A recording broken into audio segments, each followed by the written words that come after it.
Hi guys, welcome back. We're here to continue Flawless by Elsie Silver. And of course, it keeps getting better and better. We shall see what happens. I'm super excited, as said before. There's some words that I will not be saying live, or I'll blank or bleep them out, whatever. Don't miss out on the good parts. Just read it yourself. But anyway, we left off on chapter 12, Rhett. Bo, how's Summer? Rhett, seriously? Bo, yeah, are you being nice to her? Rhett, why is everyone so worried about Summer? Bo, because you're a dick and she's really nice. Rhett, oh, yeah, I'm sure it's her personality you're after. Bo, it doesn't hurt that she seems really smart, too. Rhett, you done here? Bo, I also really enjoy looking at her, so there's that. She's like the total package, you know? Rhett, can you fuck off now? Bo, sadly no, you're stuck with me forever. Don't die out there tonight. Rhett, what if that was the last thing you ever said to me? Bo, then I'd think to myself, if only Rhett had listened to my good advice. I'm sitting on the edge of my bed, scrubbing at my stubbled face with my hands when I hear a soft knock at the door. As I march toward the door, I realize that while I'm still tired, I'm not as sore as I was, though the pain did wake me up at one point in the night, and I got up to take more pills, which Summer had laid out in a row for me. Seeing them sitting out like that made my chest pinch in a completely new way. In the same way it does when I swing the door open and see her petite frame standing in the hallway, bundled in a puffy down jacket, holding a paper cup of what I'm assuming is coffee in her hand. Good morning, she says flatly, holding one cup out to me.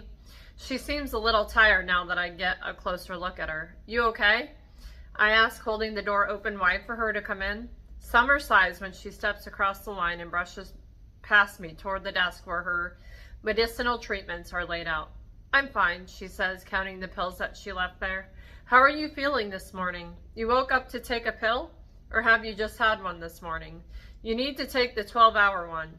Yes, boss. I swagger over, having an internal laugh at her fussing over me like this. I 100% get off on it. After grabbing the pills and the stale glass of water, the one that still tastes a smidge like bourbon, I toss back the medicine while noting the dark smudges beneath her eyes and the way her lashes flutter shut when she takes a deep swig of her coffee like she needs it to survive. You look tired. She tilts her head and hits me with her most unimpressed look, all wide eyes and pursed lips. Thank you. How charming. Now lose the shirt and get on your bed. I blink slowly as I put together the real meaning behind what she's saying. That's very forward, Summer. Don't test my patience this morning, Eaton. I need at least 3 cups of coffee before I can deal with this adorable version of you. It's all right. I like it when a woman knows what she wants and just asks for it. I chuckle as I head toward the bed, lowering myself to the edge in the exact spot I sat last night. Someone's in a good mood this morning, she grumbles as she exchanges her coffee for the 2 tubes of cream and tosses them onto the bed beside me. She doesn't even ask. She just steps up between my legs and reaches for the bottom hem of my shirt before pulling it up. No fanfare, no oohing and ahhing like some women have done in the past, just straight to business. But I also don't miss the way her eyes snag on my body as she lifts the shirt up and over my head. She seems generally indifferent toward me, but now and then I swear something flickers between us. How can I not be? You just called me adorable. She clambers up behind me. Save it for the buckle bunnies, Rhett. When her hands touch my skin, they're ice cold. I jump. Jesus, Summer, you're freezing. Have you been outside already? No, she says before wordlessly getting to work on my shoulder. How do you know about buckle bunnies? I ask, trying to talk about something that will keep from fixating on Summer's hands gliding across my skin. I didn't show up at your ranch without doing some Google research. Huh. I roll my lips together, wondering what she might have seen on there about me, about the sport. She massages me like last night, but it doesn't feel quite the same in the morning light. Somehow less private, though no less kind. I try not to read into how she woke up, got coffees, and walked across the hallway to take care of me, especially since she doesn't need to do this. Why are you so cold? She sighs, running a thumb into a deep knot. The heat in my room isn't working. What?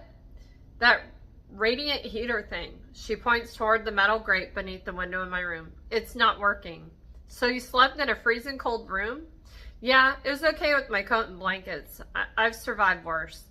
I'm suddenly sitting up rigid, less focused on her hands than I am on the fact that after sleeping in a freezing room all night, she's here taking care of me. They need to get you a different room. Did you call down and ask? I did. The hotel is full thanks to the WBRF event. I turned to face her, gaze tracing the soft freckles across her button nose. Then they need to get it fixed, or we'll move hotels. She sighs again, suddenly sounding just as weary as she appears. I looked. Pine River isn't big. There are only so many hotels and they're all sold out. They're going to send maintenance over today to take a look. Fucking right they are. Suddenly I'm incensed that she spent an entire night freezing. That I made her feel like she couldn't knock on my door and ask for help. I'm going to talk to them.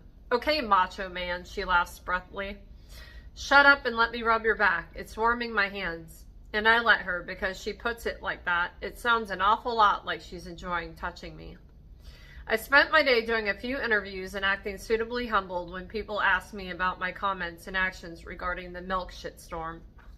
Summer made me practice the right facial expression to make while feeding me little pills like some sort of Pez painkiller dispenser.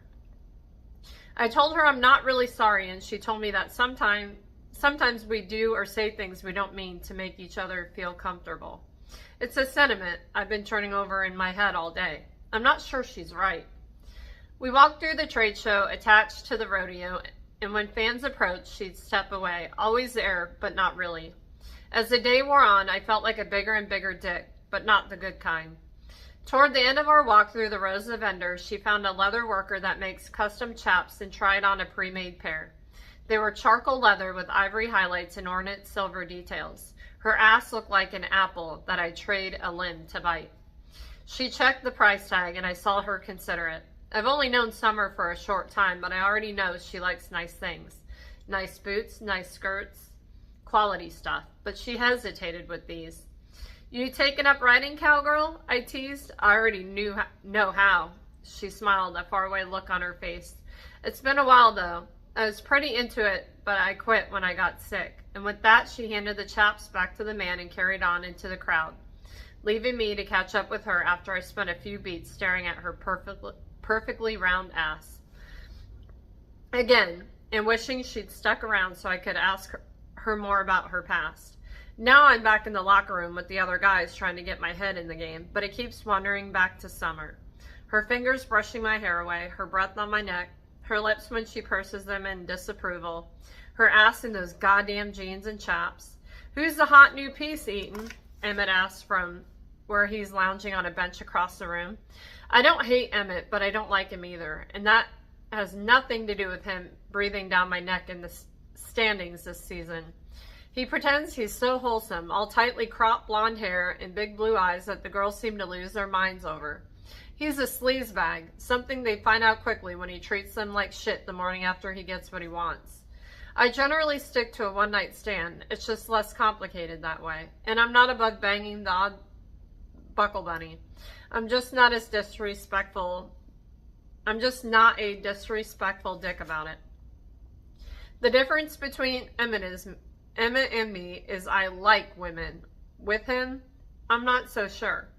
I wouldn't want my sister stuck in an elevator with him, that's for sure. I also know he's reveling in my current scandal. He sees it as an opportunity rather than something shitty that happened to a friend or teammate. Yeah, I trust this fucker about as far as I can throw him, which, considering the current state of my shoulder, is not at all.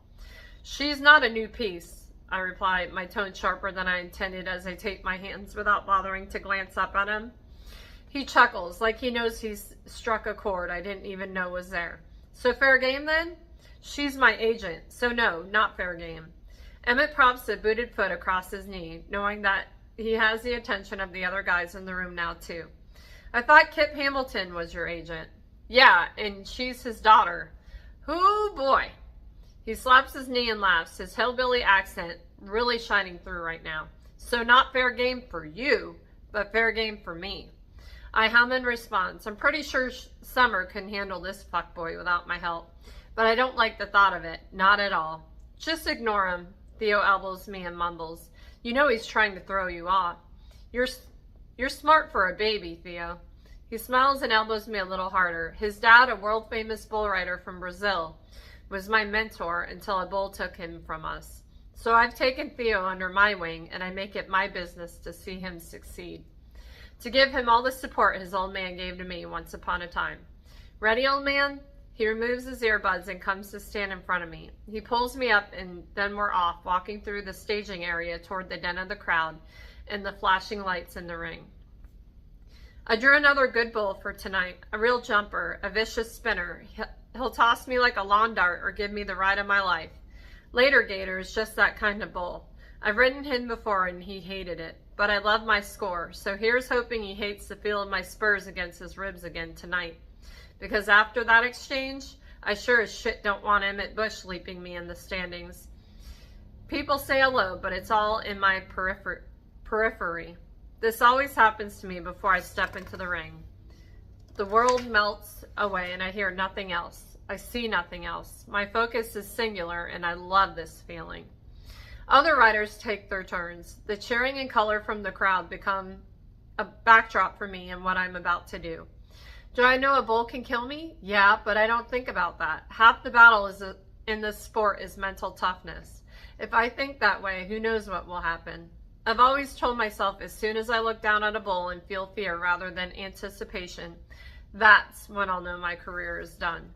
So instead, I turn up the swagger, the confidence, the devil-may-care smile. It's a mask meant for the fans and competitors just as much as it's meant for me. When my name is called, I shove my mouth guard in and swap my favorite brown hat for my favorite black helmet to climb up the fence while later Gator makes his way down the chute. My shoulder is sore, really fucking sore, but not like it was before Summer got her hands on it.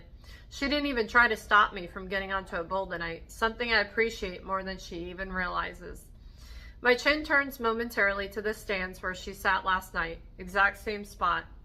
A muscle in my chest twists when my eyes linger on her, lean forward in her seat, elbows propped on her knees, one hand on each cheek. She looks nervous, and not because she thinks I'll get hurt. She looks like you do when your favorite hockey team is in a shootout for the win. Sorry, my ring light went out. She looks invested, and it makes me grin down at the vibrating 2,000-pound bull beneath me. Within moments, I jump down and rub out the bull rope. The rosin warms and softens as I do so that I can wrap it just the way I like. It's going to be a good ride. Sometimes I have this gut feeling and I roll with that feeling, letting it seep into every bone. Theo says something to me, but I'm not sure what. He smacks my shoulder and I sink down, finding my center of balance. I don't even register the pain. Then I nod, and the gate flies open. The angry bull instantly drops his right shoulder into a spin. Dirt pelts my vest, and I find my balance, leaning away from the hole he creates in that turn. I definitely do not want to fall down in there. 8 seconds feels like it lasts forever when all you want to do is stay on and keep your arm in the perfect L shape. Because of my size, my form needs to be textbook for all the angles to work in my favor, and it is. That's sort of what I'm known for. I'm an anomaly. I keep my chin dipped in my chest because I know this fucker is going to veer left at some point, and I know it's going to hurt. A few breaths later, it comes to a fruitation. He leaps in the air, twisting like the athlete he is, before dropping and turning. My shoulder screams, and I focus on keeping my fingers tight on the rope and my elbow tucked tight against my ribs. It's all I can do for now. My body riots, but I force it in position, cursing under my breath as the bull continues his tour of destruction. The buzzer sounds and relief hits me. I used to feel like I could go forever on the back of a bull bucking like this, but lately, the minute that buzzer goes, I want off. There's this little part of me that knows the statistics are less in my favor every time I hop on a bull. Something is bound to happen after how long I've been at it. No one can be this lucky. Tonight, my hand comes free and I leap off, landing on my feet. The rodeo clowns take over, and later Gator chases them toward the out gate while I race to the side fence. Standing and celebrating in the middle of the ring always seems very cinematic, until you see a couple of unsuspecting guys get run over by a bull that comes back for seconds behind their back. Safely on the sidelines, the first place my eyes go is on where Summer was sitting. For the second night in a row, she's on her feet, whistling like a grizzled old sports fan. It makes me laugh. When she sees me laughing, she gives me a timid thumbs up, followed by a shy smile. And fuck, it feels good. Because that right there is not part of her job description. Chapter 13, Summer. I'm going to try to get this back on. Okay, here we go. Dad, how's the interviews go? Summer, good. Dad, that's all I get? Did he behave himself? Summer, he gave excellent interviews. The picture of professionalism, unlike the way you talk about him, Kip. He's not a dog, you know. Dad, are you scolding your boss? Summer, no, I'm scolding my dad, unless you still haven't figured out your new employee's name. Then I might scold my boss. Dad, poor Geronimo. This is not a normal level of excitement for a person who is supposed to be doing a job. Watching Rhett ride a bull is a thrill I've never experienced. It's like the ultimate show of masculinity. Crazy enough to climb up on an animal that wants to kill you. Strong enough to stay on. And accomplished enough to look good doing it. Pretty sure the throbbing between my legs means I'm a buckle bunny now. I laugh inwardly at the thought as I dart towards the stand toward the backstaging area, flashing my lanyard past at security as I go. Excitement over his ride mixes in my gut with concern that he's making his injury worse by continuing to ride when what he needs is medical attention. But that's not my job. My job is helping Rhett maintain his image, taking care of him. Or at least that's what I keep telling myself, even though I'm pretty sure Kip hasn't taken a road trip with any of the athletes he represents or spent an evening rubbing their muscular shoulders. Hey doll, some Kim Barbie looking cowboy is leaned up against the wall when I round the corner. He reaches for my arm in a way that I don't appreciate, but I slink past, avoiding his touch, and brush him off with a forced smile and, the name is Summer. The guy smiles back, but it doesn't touch his eyes, which is right when a leather glove wraps around my elbow, followed by a deep, raspy, hey. Rhett doesn't have to pull me hard. My body moves toward him like butter melts onto hot toast. I turn my back on the other guy and look up at Rhett's stubbled, rugged face. Fuck, he really is hot. I've been trying so hard not to admit that to myself, but every now and then, just a glimpse of him hits me in the gut. His hair is loose around his shoulders, and he's still wearing the vest covered in sponsor logos over a button-down shirt. A warm gray one this time, unbuttoned just far enough for me to see the sprinkling of hair across what I already know is a perfectly toned chest. I swallow, attempting to move my suddenly dry throat. I don't even know what your score was, I blurt out stupidly, but you were amazing. His whiskey eyes go from pinched in the other guy's direction to warm and bright. At me. Yeah, I take a step back, needing to put a little space between us in tempting heat of his body. My hands flap around awkwardly as I search for what is the appropriate thing to say to him. You rode the fuck out of that bull. Rhett's head tips back as a deep, wholehearted laugh overtakes him. His Adam's apple bobs and his fingers give my elbow a familiar squeeze. You should get them to put that in an ad about him. Theo Silva comes up from beside us, grinning, handsome but so damn baby-faced next to Rhett. He holds his hands up and slides them out straight, like he's imagining a newspaper headline. Old as balls, but can still ride the fuck out of a bull. You little shit. Rhett's left hand shoots out and playfully punches at Theo's vest. They laugh. Until the blonde guy adds, and every buckle bunny on tour, as he saunters away. But that's when I step out of Rhett's hold, because that guy may be a dick, but he's not wrong. Rhett has a reputation, and I have a bad habit of letting men I should stay away from break my heart. Our drive back to the hotel is quiet, strained almost. Back at the arena, things felt natural. I was laughing, he was laughing, his hands were on me, and his friend was poking fun at him. He seemed himself. And then that one snarky comment brought it all crashing down into reality, because I'm here working, and he's the gig. It's something I have to remind myself. This time in the elevator, we don't stare at each other. At least I don't stare at him. Instead, I fixate on my boots as I wiggle my toes inside of them.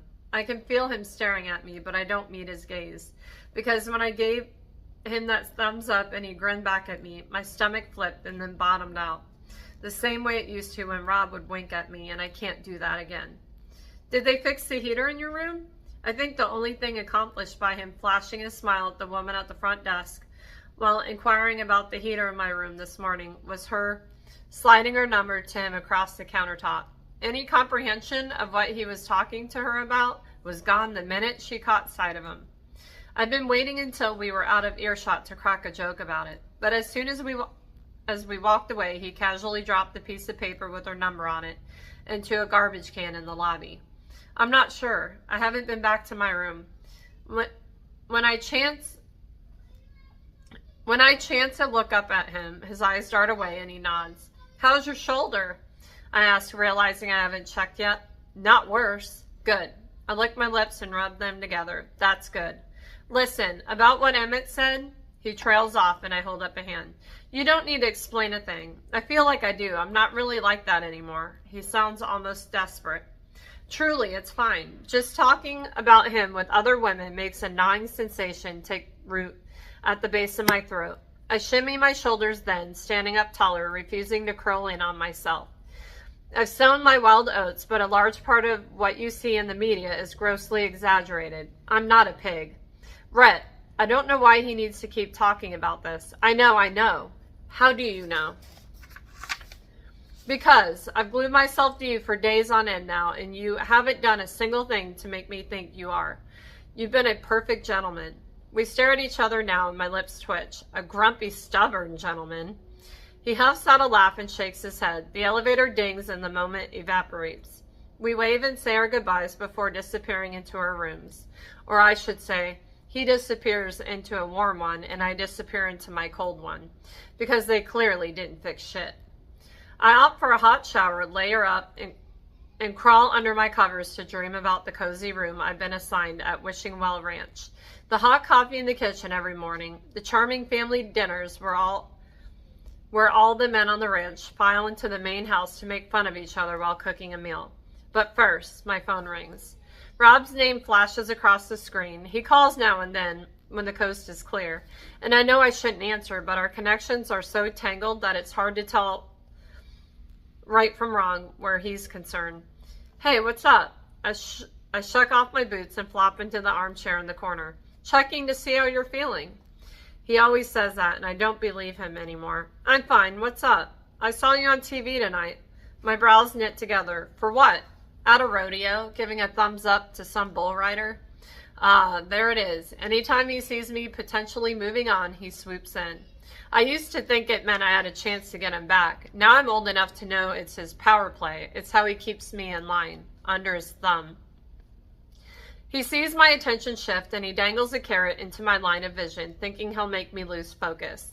The problem is, I'm not all that into carrots these days. I'm favoring whiskey and leather.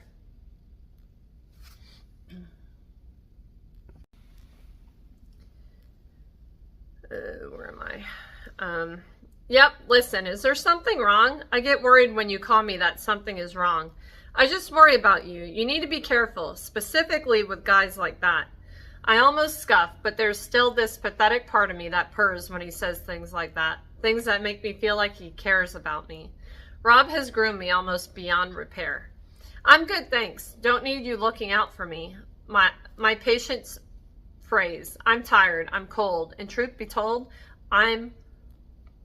This weekend has been jam-packed full of too much testosterone for one simple city girls to withstand.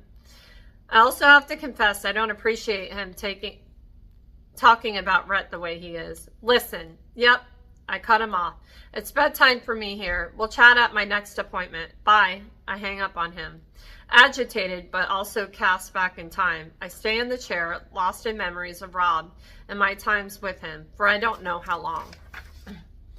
All I know is I can't feel my toes when a knock at the door pulls me out of my jog down memory lane. I wouldn't move toward the door, trying to shake my chilled limbs out as I go. When I tug the door open, Rhett is freshly showered, smelling delicious, and looking even better.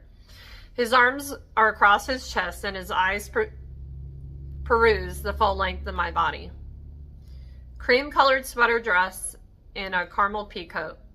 When I pulled the coat on, it reminded me of Rhett's chaps. I wore it because it looked good, not because it's all that warm. And now, with his eyes tracing my body, I shiver. So you're cold. His jaw pops as his teeth grind together and he pushes me into the room. Summer, it's fucking freezing in here. The bite in his voice makes me flinch. I thought they were fixing this today. I lean against the wall, kind of enjoying watching him stalk around my room like a caveman. The only thing missing is a club in his hand. I guess they didn't. You're not sleeping in here. His hands land on his hips when he turns and stares at me square in the eye. Oh yes, I'll just take my pillow and blanket out onto the hallway and sleep there. I smile at Rhett, but he doesn't smile back. Don't be ridiculous. You'll sleep in my room. I blink slowly a few times, waiting for the punchline, and when it comes, I burst out laughing. That, I point at him, is not happening. I'll sleep in the chair. You can have the bed. That will be just great for your shoulder. No chance. Then I'll take my pillow and a blanket, and I'll sleep on the floor. Rhett, I scold, heat burning over my chest as how pushing he's being. I'm not doing that. We're not doing that. He smirks now, cocky prick he is. Why? You worried you won't be able to resist me? My jaw drops. Rude. And no, I'm more worried I might accidentally hold a pillow over your smug, pretty face until you stop breathing. I have a sweatsuit. I'll dress warm. I'll be fine. He turns and in a few strides he flips the top half of my suitcase closed and I stand frowning at him as he zips my bag shut. What do you think you're doing? All I heard was that you think I have a pretty face, he says as he marches past me, rolling my suitcase behind himself. Of course you missed the part about me wanting to kill you. When he gets to the door, he waves a hand over his shoulder and pushes out into the hallway. Keep up, princess. Kill me, don't kill me. At least you'll be warm. You're with me tonight. Chapter 14, Summer. We'll start this chapter, I guess. It's a long one, so we won't finish it. Willa, did you bang him yet? Summer, good night, Willa. Willa, you only live once, you know. This is a story you could tell your kids one day. Summer, what the fuck kind of stories do you plan on telling your children, Wills? I assess my matching bra and panties in the mirror of Rhett's bathroom. A set I splurged on, a silvery silk that I'm obsessed with. I contemplate taking them off and just slipping into the matching dusty pink sweatpants and sweatshirt that's folded on the counter beside me. I'm overthinking this. If I keep the lingerie on, what does that mean? Does it mean anything? If I go out there and pull out a different bra and panties, I'll just draw attention to myself. And if I'm being honest, none of my other sets are any better. I'm an absolute horror for fancy lingerie. Long months spent in a hospital gown have made me appreciate all things that make me feel pretty, sexy. Even the angry red scar down the center of my chest doesn't take away from that for me anymore. I've outgrown that insecurity. But is going naked underneath the sweatsuit any better? Yes, it's more casual, more comfortable for sure. I pull my bra down and I'm about to flip it around to undo the clasp when I catch sight of my breast in the mirror, full and pale, and peak with rock. Fuck my life, I mutter, pulling the bra back up and replacing the straps. Bra it is, because I'm not facing Rhett Eaton with full headlights. I slip on the sweatsuit and nearly fold my other clothes before making my way back into the basic hotel room. The basic hotel room with one queen-size bed, and a queen-size bed has never looked quite so small as it does right at this moment. Deep down, I know I can't let Rhett sleep on the floor, not with the current state of his body. It wouldn't be fair. I'm still chilled from sitting in my ice-cold room, and I shiver when I catch sight of him standing at the doorway talking to someone. His broad shoulders do nothing but pronounce the taper of his waist, which does nothing but pronounce his nice ass. Letting my eyes trail over Rhett Eaton is like spending time at an amusement park. Each part is better than the last. When he turns to face me with his takeout boxes in his large hands, my mind flashes to how they might feel on my bare skin, big, warm, and calloused. He looks nothing like the men I've grown accustomed to spending time with. They're all pale and smooth, well manicured. Some have been fans of literal manicures. Rhett is weathered. His t-shirt tan line from last summer is still faintly noticeable. And when he smiles, the skin beside his eyes crinkles in the most genuine way. His hewn hands would feel like heaven sliding over my skin. I shiver again, but this time I don't think it's because I'm cold. Food? He asks, knocking me right off my treacherous thoughts. I reply, scrambling to come up with something to say that doesn't involve me wondering out loud how it would feel to be manhandled by him. I'm good. He quirks a brow like he doesn't believe me and strides over to the bed. Food in hand, he perches on the end of the mattress before flicking on the TV. The channels flip until he lands on some type of gladiator show where people work their way through an extreme obstacle course and do their best not to die. You just gonna stand there, princess? My mouth opens and closes silently. I am seriously not firing on all cylinders right now. Have you eaten? He opens the white box. No, I worry my bottom lip between my teeth. I already feel like I'm imposing in his space, so I can't waltz in here and steal his food on top of that. Summer. He shakes his head and tosses a napkin toward the bed's opposite corner. Sit. You need to eat. I move toward the bed and fold myself onto the edge, sitting in a kneeling position across from him. I'm good. You need what? He squeezes a packet of ketchup into the box that's full of fries. Is this how you're eating? He chuckles but keeps setting his little spread up in front of himself. Rhett, you're an athlete. You can't treat your body this way. I glance at the French fries in one container and buffalo chicken wings in the other. This food? The lack of physical therapy? Are you even working out? He grins at me now. Why? Do you think I look good? I think my eyes roam over him again as his leather scent blends with the tang of the wings. I think you look like you're running yourself into the ground. If you're going to win, you need to be better to yourself.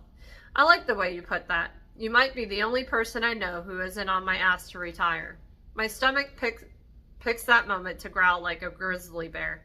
Listen, boss, if you eat something, I'll let you pamper me how you see fit for the next 2 weeks until the next rodeo. If I'd known you were coming, I'd have ordered more. We can order more. Just share this with me for now so I won't drown in the guilt of holding a starving girl hostage in my room. If I eat, you'll do what I tell you for the next 2 weeks? He stares back at me, all whiskey eyes and stubble and unruly hair, but his expression is sincere. Yes. I sigh in response. Okay, fine, deal. He nods, but we're stuck in that weird limbo where we stare at each other like we want to say more but don't know where to start. I opt to break the tension by reaching for a fry and shoving it in my mouth. Rhett smiles and does the same. We watch the show, gasping when people fall and cheering when they seem like they're on a roll. I think the food tastes better just because we're sitting at the foot of a shitty hotel bed. Legs crossed, takeout containers spread out beside us. I think I could do this, I finally announce. Yeah? He looks at me curiously before pointing at the chicken wing box. That's yours. I peer down and see the last wing. You should have it. I try to argue. No chance. Rhett licks his lips as he stares at the screen, and I can't look away. You need your energy to put up with me. Have it. I swear that one little drumstick is staring back at me, daring me to make this mean more than it does. But giving me the last piece is just so sweet. I almost can't reconcile it. I almost want to ask myself what it means, but even I don't want to be that pathetic. So I lift the wing and start eating bites while getting back to my last statement. Yeah, I think I could do this. I think I'm strong enough. Smart enough, too. I think half the battle with this is having a strategy. You can't just brute force your way through it, you know. I polish off the wing, nodding, because he's right, and my heart is all aflutter over his compliment. Thanks, I say with a smile. He snorts. You're welcome. But you've got sauce on your face, a big old smudge of it. Immediately, I shoot a hand over my mouth. Where? Kind of hard to see where you're with you covering your face, but the minute I move my hand, you're going to laugh at me. I shift back up onto my knees, a somehow less vulnerable position. His smile widens as he leans closer. Oh, absolutely. I let out an exasperated groan as I drop my hand and gaze up at the ceiling. Fine. Tell me where it is. I'm too tired to go to the bathroom. After a few beats, when my eyes go back to Rhett, he's not looking me in the eye anymore. He's looking at my mouth. No, he's staring at my mouth.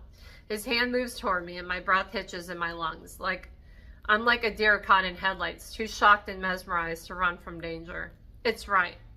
His voice low and rough, and I can't stop staring at his expression. The way he's watching my mouth is almost filthy, like I can read every thought flashing through his mind without even trying. My lips pop open ever so lightly at the thought of him closing the distance, gripping my head and pressing his lips to mine, giving me a taste of what I've fantasized about. Okay, so we left off on the top of page 144. So we'll start page 144 over again tomorrow. So yeah, guys, this is, I don't know. I think we're about halfway through now. But it's a really good book, and I appreciate the writing. But it is a lot like any other romance you'll read. It's very similar. The writing's amazing, very detailed, but I feel like it's a romance, you know, about a cowboy, and you know, there's a ton of them like this, but this one is a bestseller. So I want to see if it gets more, what makes this a bestseller. You know what I mean? I'm still kind of waiting for the book to prove itself better than the other ones I read. It's real. I'm not saying it's not a good book. This is definitely a good book. But what makes it stand out so much more? Is it because it's a series, or I'm not quite sure. But you guys let me know in the comments below, and I will see you tomorrow. Bye.